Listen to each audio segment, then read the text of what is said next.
వైఎస్ఆర్ కాంగ్రెస్ పార్టీకి సంబంధించిన కౌన్సిలర్ని తెలుగుదేశం పార్టీకి సంబంధించిన రౌడీలు గూండాలతో పాటు పోలీసులు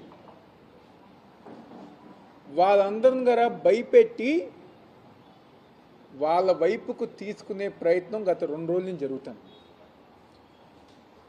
నేను కానివ్వండి, సోదరులు ఎమ్మెల్సీ అరుణ్ కుమార్ గారు, అదేవిధంగా మా నియోజకవర్గ ఇన్ఛార్జ్ స్వామిదాస్ గారు, మిగిలిన పెద్దలందరం గారా నిన్న కౌన్సిలర్కి రక్షణగా మద్దతుగా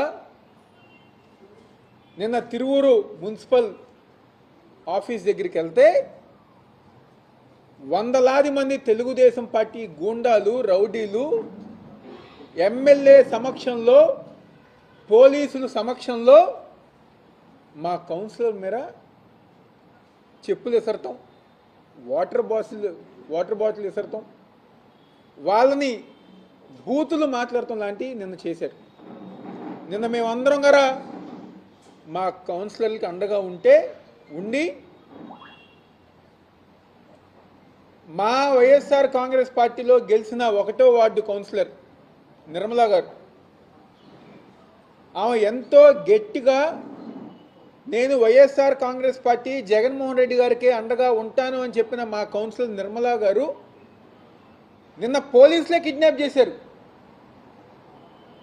పోలీసులు తెలుగుదేశం పార్టీ గూండాలతో దౌర్జన్యంగా ఆమెని లాక్కెళ్ళి మెడలో వైఎస్ఆర్ కాంగ్రెస్ పార్టీ జెండా ఉంటే అదిగర విసిరేసి దౌర్జన్యంగా నిన్న తీసుకెళ్ళి మళ్ళీ సాయంత్రం భయపెట్టి తెలుగుదేశం పార్టీ కండువా కప్పారు.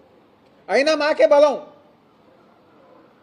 ఒక వ్యక్తిని మీరు లాక్కుని దౌర్జన్యంగా తీసుకెళ్ళిపోయినా మాకే బలం. దాదాపుగా 11 మంది 12 మంది మాకు అనుకూలంగా ఉన్నారు. ఏదైతే ఈరోజు మళ్ళీ ఆర్డీఓ గారు ఈ రోజుకి వాయిదా వేస్తే నిన్న మధ్యాహ్నం మేమందరం, నేను ఎమ్మెల్సీ గారు స్వామిదాస్ గారు, మేమందరం గారా మా పార్టీ అధినాయకత్వంతో కలిసి చీఫ్ ఎలక్షన్ కమిషనర్ నీలం సాహ్ని గారిని కలిసి ఇలా మా కౌన్సిలర్స్ని ఇబ్బంది పెట్టారు, వేధించారు, భయపెడుతున్నారు కాబట్టి సాఫీగా ఎటువంటి ఇబ్బంది లేకుండా వాళ్ళు స్వతంత్రంగా ఓటేసే విధంగా మీరు సహకరించాలంటే నీలం సాహ్ని గారు ఒక ఉత్తరం డీజీపీ గారికి రాశారు. ఎక్కడైతే కౌన్సిలర్స్ ఉన్నారో అక్కడి నుంచి కౌన్సిల్ దాకా మీరు వాళ్ళకి రక్షణ కల్పించాలని చెప్పని చీఫ్ ఎలక్షన్ కమిషనర్ గారు ఒక లేఖ రాశారు. ఉదయం పూట మేము పోలీస్ వాళ్ళకి ఫోన్ చేసి మేము నిన్న క్లియర్గా చెప్పాం, మేడం 10 మంది కౌన్సిలర్స్ విజయవాడలో ఉంటారు. వాళ్ళు ఎందుకంటే అక్కడ భయపడి ఒక కౌన్సిలర్కి ఆరోగ్యం బాగోలేదు కాబట్టి స్వామిదాస్ గారి నివాసంలో ఆమె ట్రీట్మెంటు దగ్గరుండి డాక్టర్ దగ్గరుండి ఆమెకి హెల్ప్ చేస్తున్నారు. కాబట్టి మాకు ఈ ప్రాంతం నుంచి తిరువూరు దాకా మాకు రక్షణ కల్పించాలంటే మేడం క్లియర్ కట్గా అదే రాసింది. కానీ ఉదయం పూట నేను సిపి గారికి, అదేవిధంగా అడ్మిన్ సిపి గారికి, డీసీపీ గారికి, ఏసీపీ గారికి ఫోన్ చేసి ఇలా టైం అవుతుంది, మేము బయలుదేరాలి కదా, మాకు ప్రొటెక్షన్ ఇంకా పంపించలేదంటే తిరువూరు ఇంటి నుంచి, అంటే కౌన్సిలర్ ఇంటి నుంచి కౌన్సిల్ సమావేశం దాకానే మేము ప్రొటెక్షన్ ఇస్తాం, మేమైతే అక్కడి నుంచి మేము తీసుకురామంటే నేను ఇది గారు చెప్పా. మాకు నమ్మకం లేదు. అప్పటికే 12వ టోల్ ప్లాజా దగ్గర దాదాపుగా 200-300 తెలుగుదేశం పార్టీ గూండాలు రౌడీలు పోగయ్యారు మా కౌన్సిలర్ మీద దాడి చేస్తానికి. మీరు మాకు ప్రొటెక్షన్ ఇవ్వండి, ఒక్క ఎస్కాట్ జీప్ ఇవ్వండి చాలు, మేము మా కౌన్సిలర్ని మేముగా రాము, మేమే పంపించేస్తాం పోలీస్ ప్రొటెక్షన్ అంటే.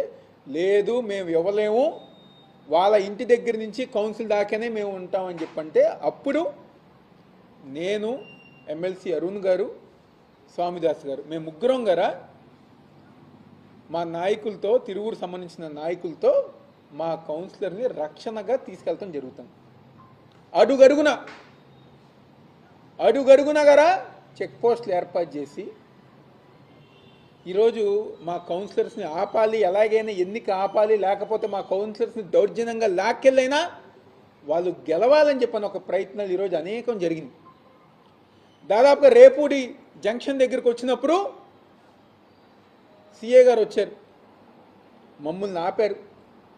మేము అడిగాం, ఆయన కృష్ణా జిల్లా ఎమ్మెల్సీగా ఆయన ఏ ప్రాంతంలో ఉన్నా తిరగచ్చు, ఎన్టీఆర్ జిల్లా అధ్యక్షుడిగా నేను ఏ నియోజకవర్గం అయినా ఏ మండలం అయినా వెళ్ళొచ్చు, తిరువూరు నియోజకవర్గ ఇన్ఛార్జిగా స్వామిదాస్ గారు ఏ ప్రాంతానికైనా వెళ్ళొచ్చు, మమ్మల్ని ఎందుకు అరెస్ట్ చేస్తున్నారంటే పక్కెళ్ళి 4-5 ఫోన్లు మాట్లాడుకున్నారు.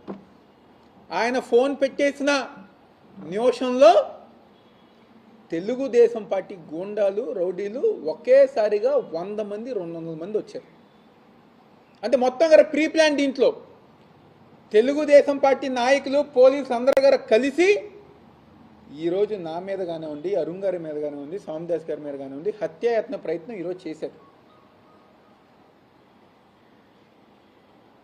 200 మంది దాదాపుగా కారు చుట్టూ గల గుమ్ముగూడి కారు లేపటాలు, అద్దాలు పగలగొడతాలు, కారు లేపటాలు, అద్దాలు పగలగొడతాలు మమ్మల్ని చేస్తాం జరిగింది. దాదాపుగా 2 గంటల సేపు మేము కారులో ఉన్నాం. 2 గంటల సేపు మేము కారులో ఉన్నాం. ఆ 2 గంటల గారా అక్కడ ఉన్న పోలీసు వాళ్ళు ప్రేక్షక పాత్ర. ఎవరిని ఆపట్లా, ఎవరిని వెళ్ళిపోమని చెప్పట్లా, పైపెచ్చి మమ్మల్ని అరెస్ట్ చేశారని చెప్పని మాకు నోటీసులు వస్తున్నారు. నోటీసులు గారు ఇవ్వాల, ఆ నిమిషం అక్కడే మీరు అరెస్ట్ అని చెప్పని మమ్మల్ని తీసుకెళ్తానికి ప్రయత్నించారు. అంటే ఏంటి ఈ పద్ధతి? రౌడీలతో గూండాలతో ఇది మానిటరింగ్ చేసేదంతా గారా విజయవాడ ఎంపీ కేశినేని చిన్ని వాళ్ళ ఆఫీస్ నుంచి ప్రతి నిమిషం గారా సిఐకి అక్కడ ఉన్న నాయకులకి ఫోన్ చేసి ఏ విధంగా మీరు ముందుకెళ్ళాలి, ఏ విధంగా చేయాలి అని చెప్పని వాళ్ళు డైరెక్షన్ ఇస్తాం. ఇక్కడ పోలీసులు యాక్ట్ చేస్తాం. ఈరోజు ఒక ఎమ్మెల్సీ గారికి, ఒక 2 సార్లు ఎమ్మెల్యేగా గెలిచిన వ్యక్తికి, ఒక జిల్లా అధ్యక్షుడికి వీళ్ళకే భద్రత మీరు కల్పించకపోతే మా కౌన్సిలర్ని ఏ విధంగా మీరు కాపాడేవారని చెప్పని నిజంగా మా అందరి గారు ఆశ్చర్యంగా ఉంది, మా అందరి గారు అనుమానంగా ఉంది. ఈరోజు తప్పకుండా ఏదైతే ఈరోజు జరిగిన సంఘటన తప్పకుండా న్యాయస్థానం దగ్గరికి వెళ్తాం. ఎలక్షన్ కమిషన్ గారి గార పోలీస్ వాళ్ళ మీద కానివ్వండి, అధికారుల మీద గారు కంప్లైంట్ రైజ్ చేస్తాం. ఈరోజు మేము మా కౌన్సిలింగ్ కాపాడడానికి వెళ్తే మా మీద దాడి చేస్తానికి వచ్చారు. దాడి ఎవరైతే చేస్తానికి ప్రయత్నించారో ఒక్క విషయం మీరు అందరిగా గుర్తుపెట్టుకోవాలి. ప్రతిరోజు మీది కాదు, రేపనే రోజు మాదే. రేపనే రోజు తప్పకుండా మాదే వస్తుంది. ఆ రోజు ఎవరైతే ఈరోజు ఎమ్మెల్సీ అరుణ్ గారి కారు ధ్వంసం చేశారో, లేకపోతే మమ్మల్ని చంపాలని లేకపోతే మా పైన దాడి చేయాలని చెప్పని ఎవరైతే ప్రయత్నించిన తెలుగుదేశం పార్టీ నాయకులు ప్రతి ఒక్కరి గారు మాకు గుర్తుంటారు. వెతికి ఏరి చట్టం ముందు నిలబెట్టే బాధ్యత మేము తీసుకుంటామనే విషయం వాళ్ళందరూ గారు గుర్తుపెట్టుకోవాలి.